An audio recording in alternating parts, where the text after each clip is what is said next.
नमस्कार दोस्तों, स्वागत है आप सभी का 69,000 शिक्षक भर्ती में। दोस्तों, आरक्षण का मुद्दा प्लस अभी जितने सीटें शेष है उन पदों पर समायोजन का मुद्दा है। और वीडियो में आगे चलने से पहले दोस्तों एक संक्षिप्त जानकारी आंसर की वाले प्रकरण को लेकर के आप सभी को बताना चाहता हूं, क्योंकि ये दोस्तों सारे जो मुद्दे हैं कहीं ना कहीं डायरेक्टली इनडायरेक्टली 69,000 शिक्षक भर्ती से संबंधित हैं। आज दोस्तों प्रयागराज के भी जितने भी अधिकारी, सचिव साहब, अपर शिक्षा निदेशक सब लोग लखनऊ में उपस्थित थे। विभाग की मीटिंग चली है और मुझे लग रहा है कि फैसला हो चुका है आंसर की में लगभग कितनी सीटें दी जा सकती हैं। शाम तक आप सभी को क्लियर हो जाएगा। और दोस्तों आप सभी को बताते चलें कि अभी ये भी कन्फ्यूजन यहाँ पे चल रहा है कि ये जो सीटें हैं आंसर की को 70,000 में से दी जाएंगी, जबकि दोस्तों ऐसा यहाँ पे मुझे नहीं लग रहा है 1% भी। क्योंकि दोस्तों हमने बताया था आपको कि जो लगभग 6100 या 6200 सीटें जो समायोजित हुई थी 68,500 में, वे सीटें अभी यहाँ पर एडजस्ट नहीं की गई थी। और अभी जो सीटें आरक्षण के नाम पर यहाँ पर समायोजित की जानी है, जिसमें शिक्षा मंत्री जी का प्रेस नोट है केवल, इसके अलावा कोई भी कहीं से कोई कंफर्म जानकारी नहीं है। और जो भी चीज़ें आपको बताई जा रही होंगी, आप लोग देख रहे होंगे कि 27% और 21% का आरक्षण पूरी तरह से कंप्लीट भी किया जाएगा। अभी जो है डेटा फिल्टर का काम चल रहा है, यानी 6,000 नहीं लगभग 10,000 के आसपास सीटें। जबकि दोस्तों देखेंगे आप एक्चुअल में तो लगभग मुझे लग रहा है शायद 19,000 के आसपास सीटें चाहिए थी ओबीसी एससी को मिलाकर के। अगर 10,000 सीटें भी प्राप्त होती हैं तो भी कहीं ना कहीं 9,000 सीटों का नुकसान है। और ये 10,000 कोई नहीं जानता है साथियों, अभी तो हम लोग 6,000 ही जान रहे हैं। 6,000 को लेकर के ही हम लोग कोई भी यहाँ पर क्लेम कर सकते हैं, क्योंकि वही प्रेस नोट के माध्यम से, बाकी और कहीं से कोई ऐसा ऑफिशियल या अधिकारियों के माध्यम से या मंत्री जी ने ऐसा नहीं बोला है। दोस्तों हम यहाँ पर वीडियो के अंत में ये जरूर बात करेंगे कि किस गुणांक तक अभी हम अपने आप को सेफ मान सकते हैं। और प्राप्त जानकारी जो आप सभी देख रहे होंगे कि 6,000 या जो भी सीटें 10,000 होंगी, इसमें ओबीसी के साथ साथ एससी की सीटों को भी जुड़वाया जाएगा।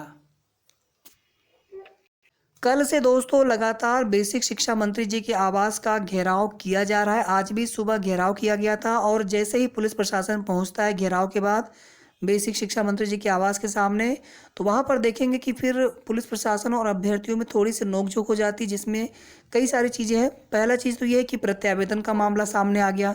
दूसरा है कि वहाँ पर याचिकाकर्ता का मामला आ गया। तीसरा दोस्तों यहाँ पर यह था कि हम अलग अलग क्यों यहाँ पर लड़ रहे हैं। सभी का एक मात्र यहाँ पे उद्देश्य है 27% और 21% टोटल आरक्षण को पूरा करना। तो मेरा तो उन सभी लोगों से यही निवेदन है कि भैया हम लोग किस प्रकार से आपस में एक साथ एकजुट होकर के ये संघर्ष अपना जारी रख सकें। और ये भी देखिए कहा गया है दोनों ही टीमों की तरफ से, ये बिल्कुल आप देखेंगे कॉमन उनका स्टेटमेंट है कि 27% और 21% से कम पर हम कोई भी मांग स्वीकार नहीं करेंगे। अगर ऐसा नहीं होता है तो हम आगे भी संघर्ष जारी रखेंगे। ये बिल्कुल संयुक्त बयान है दोस्तों, मतलब अलग अलग टीमों की तरफ से ये उनका अलग अलग बयान है। ये जो संयुक्त स्टेटमेंट आप कह लीजिए, कॉमन स्टेटमेंट कह लीजिए, संयुक्त नहीं बल्कि कॉमन स्टेटमेंट दोनों तरफ से। और 22,000 का जो धरना है SCERT पर, वो बिल्कुल अनवरत जारी है। और कहीं ना कहीं थोड़ी सी दोस्तों वहाँ पर प्लानिंग की, या देखिए मैं किसी के ऊपर आरोप नहीं लगा रहा हूँ, सभी का बहुत बहुत आभार है। और जो भी भाई बहन अभी SCERT पर नीचे या पानी की टंकी पर बैठे हैं, उनके संघर्ष को हम लोग भुला नहीं सकते। और अगर सीटें नहीं जुड़ी दोस्तों, पद समायोजित नहीं हो पाए, तो कहीं ना कहीं दोस्तों आजीवन पछतावा रहेगा। इतना संघर्ष के बावजूद भी कुछ हासिल नहीं हो सका। हाँ, इतना अवश्य रहेगा कि अगर यहाँ पे पद समायोजित हो जाते, हम 8,000 सीटें मांग रहे हैं, सामान्य के लिए 4,000 मिल जाए, 3,000 मिल जाए। हम ओबीसी के लिए यहाँ पर लगभग जो है 16,000 15,961 कुछ सीटें मांग रहे हैं, तो उतनी सीटें मिल जाए पूरी पूरी। अलग से कोई पद यहाँ पर समायोजन की मांग की नहीं जा रही है। इसी तरह से एससी में जितनी भी सीटें जो रह गई थी कोटे की 16.6 और 21% के बीच की, वे सीटें जोड़ दी जाए। अलग से कोई सीटें मिल जाती हैं समायोजन के दौरान तो वो बहुत अच्छी बात है, वेल एंड डन है। समायोजन होगा दोस्तों तो आरक्षण कोटे की सीटें के अलावा भी आपको और सीटें मिलनी चाहिए। अब यहाँ पर दोस्तों इतना आसान नहीं जितना आसान हम लोग यहाँ पर सोच रहे हैं कि सरकार जो है 6,000 के अलावा 17,000 पद यहाँ पे तुरंत समायोजित कर देगी। अब मुझे दोस्तों यहाँ पर एक बात ये नहीं समझ में आ रही है भैया कि 6,000 पर ही अभी शिक्षा मंत्री जी सहमत हुए हैं, और कल को अगर 6,000 ही प्लस माइनस पे अगर लिस्ट आ जाती है, कल ही लिस्ट तैयार होनी है, संभवतः आज तक काम होगा, कल लिस्ट बन जानी है, तो उसके बाद फिर हम लोग किस आधार पे लड़ेंगे ये बताइए आप। ये प्रश्न बड़ा यहाँ पर सवाल है। और अभी जैसे हम अलग अलग यहाँ पे लड़ रहे हैं हम लोग हैं कि हाँ 27-21% होगा, फिर हम कल किस आधार पे 27% और 21% की मांग कर पाएंगे? क्या हम फिर से कल आंदोलन करेंगे, फिर से कल संघर्ष करेंगे, या फिर हम इस बात का इंतजार कर रहे हैं कि पहले इतने लोग नौकरी पा जाएं फिर बाकी के लिए संघर्ष करेंगे, तो फिर बाकी में कौन आएगा, फिर कम गुणांक वाले? यानी बहुत तरह के सवाल है दोस्तों मन में।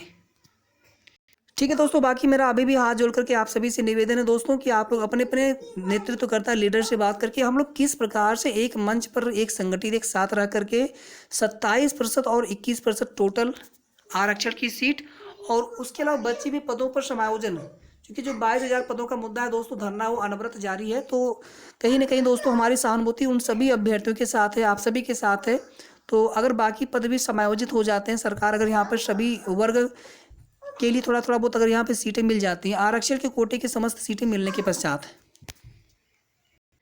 तो दोस्तों यहाँ पर बहुत अच्छा होता, और मेरे हिसाब से ये सबसे अच्छा समायोजन माना जाएगा गवर्नमेंट की तरफ से अगर ऐसा कर लेते हैं तो। बाकी देखिए आगे क्या होता है दोस्तों, बाकी हमारा संघर्ष दोस्तों हमारे तरफ से जारी रहेगा। अब दोस्तों यहाँ पर देख लीजिए, सबसे ज़्यादा कमेंट अगर देखा जाए दोस्तों, अभी ये भी कहा जा रहा है कि ये सीटें लगभग 10,000, और इसमें ओबीसी और एससी दोनों हैं। यहाँ पर दोस्तों आप आ जाइए 66.49 ओबीसी कट ऑफ, या जनरल कट ऑफ लोग बोल देते हैं इतना, तो 48 इसको कह लीजिए आप, लगभग जितना भी हो दोस्तों, थोड़ा सा इसको लेकर के भी डाउट है। और यहाँ पे 61 पॉइंट समथिंग तक, नहीं माफ़ी चाहूँगा 59 पॉइंट, ठीक है। आप लोग कट ऑफ जानते होंगे थर्ड लिस्ट वाले, मुझे थोड़ा सा वो डेटा याद नहीं आ रहा है, ठीक है। अब दोस्तों देखिए यहाँ पर सीधे सीधे है कि अगर ये सीटें 6,000 ही निकली और सिर्फ अगर ओबीसी की सीट निकली, आप पूरी बात सुन लेंगे तो आपको समझ में आ जाएगा।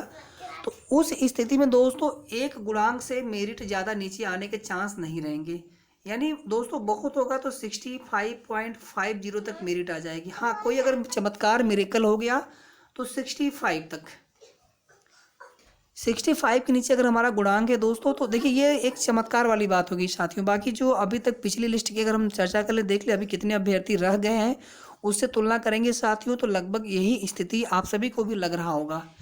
एससी कैटेगरी में दोस्तों अगर यहाँ पे 1000 भी सीटें मिल जाती हैं तो मेरे हिसाब से लगभग यहाँ पे 0.50 से लेकर के 0.75 नीचे गुणांक आ जाएगा सीधे सीधे। 2000 अगर सीटें मिल गई तो यहाँ पे कम से कम 1.5 गुणांक तक मेरिट नीचे आ जाएगी, और बाकी तो उसके बाद अगर कुछ सीटें और प्राप्त हो जाती है तो वहाँ पे तो फिर सबका चयन हो जाना है, ज़्यादा अभ्यर्थी है नहीं एससी में, ठीक है। 2-3 गुणांक तक फटाफट नीचे आएगा, उसमें मेरिट बहुत तेज़ी से गिरेगा। लेकिन दोस्तों ओबीसी कैटेगरी में अभ्यर्थी ज़्यादा हैं, और ओबीसी कैटेगरी में अभ्यर्थियों की संख्या ज़्यादा होने की वजह से बहुत कम ही गुणांक, बहुत कम ही मेरिट नीचे आ पाएगा। और अगर दोस्तों ये सीटें 10,000 तक पहुँच गई तो ये भी देखना होगा कि फिर 10,000 में कितनी सीटें ओबीसी को प्राप्त हो रही है। तो हो सकता है दोस्तों कि ये जो 65 है ये हो सकता है 64 तक चला है, 64.50 तक चला है, बस इतना ही दोस्तों, 64.50। अगर हम लोग चाहते हैं कि 65 से नीचे गुणांक वालों का भी चयन हो, 64 तक, 63 तक, इवन 63 तक अगर सबका चयन हो, तो उसके लिए दोस्तों हमें यहाँ पर पूरी सीटें जुड़वानी पड़ेंगी ओबीसी वर्ग की, ठीक है। और एससी में अगर ओबीसी की सीटें जुड़ेंगी तो एससी की भी पूरी सीटें जुड़ेंगी, पूरा विश्वास हमें है यहाँ पर, ठीक है दोस्तों। तो आप सभी के मैं कमेंट देखूंगा दोस्तों, इसके बाद आप लोगों के जो भी कमेंट, जो भी आपके सुझाव हो दोस्तों, मैं दोनों टीमों से दोस्तों जैसे भी हो पाएगा अपने चैनल के माध्यम से या फिर सोशल मीडिया प्लेटफॉर्म पर जैसे भी हो पाएगा मैं उनसे आप सभी की बात उन तक पहुँचाने की पूरी कोशिश करूँगा। तो वीडियो को दोस्तों प्लीज़ सभी लोग लाइक करके जितना हो सकता है शेयर कर दीजिएगा, और जिन मित्रों ने अभी तक चैनल को सब्सक्राइब ना किया हो तो सब्सक्राइब भी जरूर कर लेंगे। बहुत बहुत धन्यवाद साथियों।